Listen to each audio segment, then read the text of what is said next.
Jesus doesn't like the taste of lukewarmness. He doesn't like the taste of lukewarmness. In fact, he told us what he does with lukewarmness.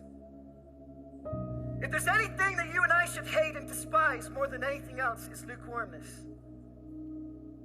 We can rant and rave about the sins of our country, and we can rant and rave about the sins of our politicians and the sins of... But the sins aren't what really Jesus spits out of his mouth. What he spits out of his mouth is lukewarmness. David said in Psalms 119, "It is good that I have been afflicted, that I might learn." God is bringing upon many people, even in this house and across this nation, afflictions, hardships, and difficulties. And in the middle of them, we can't understand why they're there, but God's purpose behind them is to protect us from lukewarmness. God's purpose in them is to keep the fire burning in our hearts. The enemy thought if he threw us into the lion's den, we'd get devoured. But God had already fed them.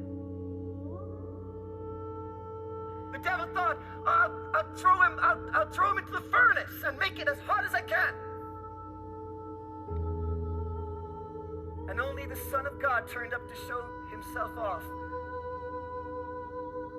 The devil thought, I'll throw him into prison, lock him up in chains. And God put a song in Paul and Silas, and the chains broke, and the earth shook, and the prison doors opened, and they walked out, preaching the gospel of Jesus. Even in the face of hardship, and even in the face of persecution, and even in the face of going through some of the hardest times of your life, you find strength from God that nothing in this world could give you. You find peace that prescription pills can't give to you. You find joy that comedy can't give you. You find hope that money and financial success can't give you. Our light shines brightest when it gets darkest for us. It's in that time our faith is proven. It's in that time the world will look on and say, they're not trusting in their flesh. They're not trusting in the things they've got. How is it that they've got peace at that hospital bed, looking at their 23-year-old son passing? How else are they able to evangelize and share the gospel?